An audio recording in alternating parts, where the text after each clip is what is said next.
Ladies, gentlemen, as we do here on Fridays, the portfolio is currently worth $193,782 with an annual dividend of $7,864, up a little bit over last week, primarily thanks to me liquidating a little bit of my Tesla shares and re-interjecting that into my favorite Pepsi stock. On top of that, I've been loading the boat on MyMed, which we're going to break down once we get into the individual brokerage accounts. But because we have so many beautiful new subscribers joining the channel, I wanted to take it upon myself to teach you guys and show you what my short-term dividend investing strategy is to hopefully fast-track my financial independence so one day I can truly retire early. And then also on some awesome tidbitted news, I'm going to be sharing with you a new project me and another YouTuber are launching. So in the clarity of my transparency, help the channel out a bit, hit that like button. But let's dive into this.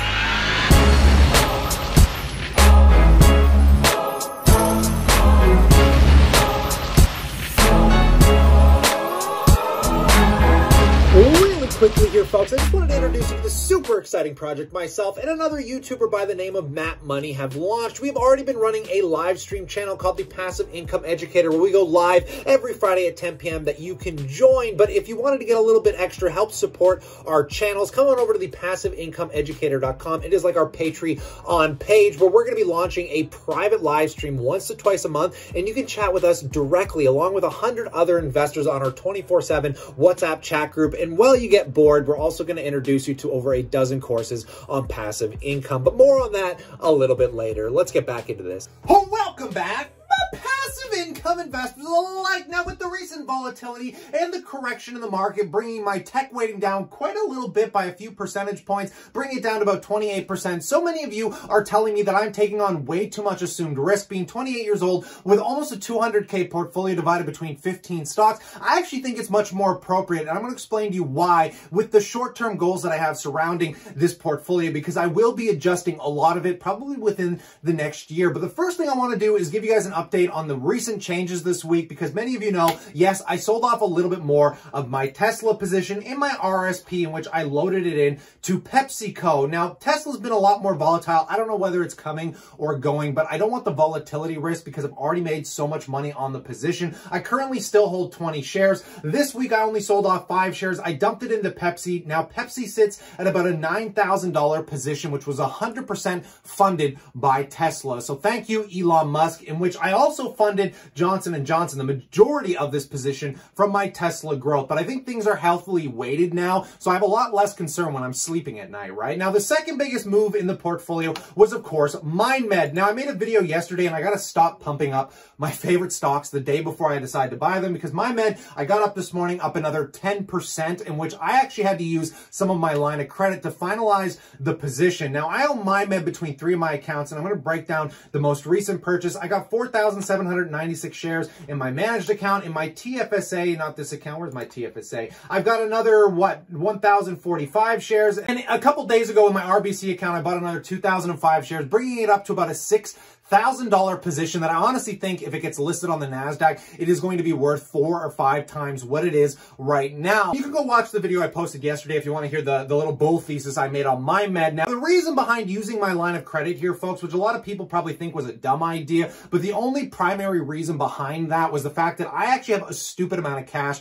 I have stacked somewhere between 11 and 12,000 bucks, which everyone has been advising you to stack cash as of late. But the problem is it's sitting in my friggin' PayPal account, in which I don't have access to it for 3 days, and I'm tired of watching MyMed run day after day after day. So I pulled 1,500 bucks off the credit, and I'm going to be paying it back literally at the beginning of the month once I transfer some money around. And I should also give you guys a tidbit of update on my RioCam position, which I do have about 5,000 off that line of credit sitting in which I am now down on that position, which is pretty unfortunate. But this comes due to the fact that we are heading into what it looks like to be a second wave of this pandemic, causing a lot of fears around these pandemic plays when we're talking about the airlines or Carnival Cruise, and RioCan being no exception. I think this thing is stupid cheap here. I still think it's an $18 to $20 stock, in which I have everything set up on a drip, and I'm only using my income to pay down the line of credit, because I just want this thing to sit here and keep curating itself, because something tells me we're going to wake up next summer getting to the other side of this pandemic, and these stocks that I think are just way too undervalued are going to start coming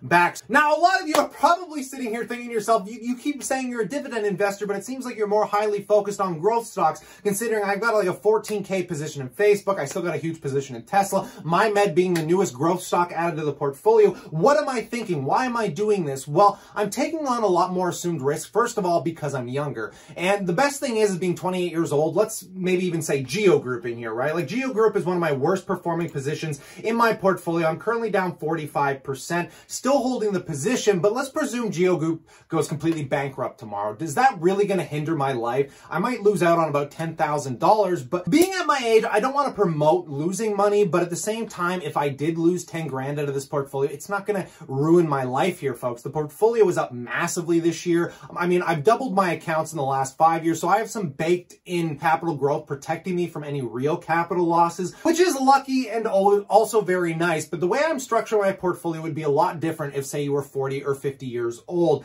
Now, the reason I only have such a small core amount of stocks is I'm trying to average a 15 to 20% plus return a year, in which going into next year is when I'm going to start restructuring this entire portfolio. And the reason behind that is I want to move out of my parents' house where I currently live. Now, I'm so fortunate to have the luxury of not paying nearly as much in expenses on my bills living with my parents, and I'm grateful for the primary reason that come March, like, I got completely destroyed. I was really comfortable being a full-time magician. That has been my job for the last decade. I was making a full-time living at it, and I thought I could comfortably move out at any given time, but once March hit, I lost everything. My life completely flipped upside down, in which having this dividend income coming off this portfolio took a lot of stress off of my back, and luckily with this YouTube channel, thanks to you guys, I completely turned my life around into an entire career shift where I'm finally starting to pick up back into making enough money to at least be comfortable here for the time being. But the reason that I'm going to be completely restructuring this portfolio is because I'm going to be moving out on my own and I want more security. So the idea is if I can scale my portfolio to hopefully about $250,000, give or take maybe 20 or 30 grand, I don't know where it's going to end up by mid to end of next year, I'm going to be scaling down all of my growth positions because currently between tech alone, I have $54,000. Add in the MyMed position, we're looking at $60,000, which if I could even just get a 4% yield off that, keep in mind, I'm not getting any dividends off that right now. I mean, we're looking at bringing in an extra $2,400 to $3,000, which would bring my annual dividend from $7,800 to almost $10,000 or $11,000, in which we're getting really close to bringing in an extra $1,000 a month, which is so unbelievable that I have the capability of doing that. But that was taking on the assumed risk of buying growth stocks that could double within a year when we're talking about things like Tesla, things like MyMed, heck, even Facebook, I think is going to be worth a lot more next year than it is this year. Now, I will always keep these positions. I'm not going to completely liquidate them, but I will scale them down and probably a lot of my other positions as well, bringing them closer to probably a 7